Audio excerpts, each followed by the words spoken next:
O yung kulang, matatanggal sila. Okay? Yung kulang ang kasama, yung kulang ang bilang niya, matatanggal silang lahat. Ano? Akin mo na yung pera mo. Magkano to? Magkano to? Pagkabon mo ng piso, bilangin mo muna. Bilangin mo muna sa kamay ko.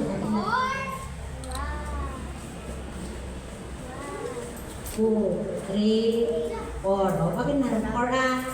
Or yung pera mo. Pagkabon mo ng lukid de. Hindi atakit ka marta-korta. Ready? Group yourself. Kaya tayo. Bilang kayo. Group yourself into 5. Mag-ipon.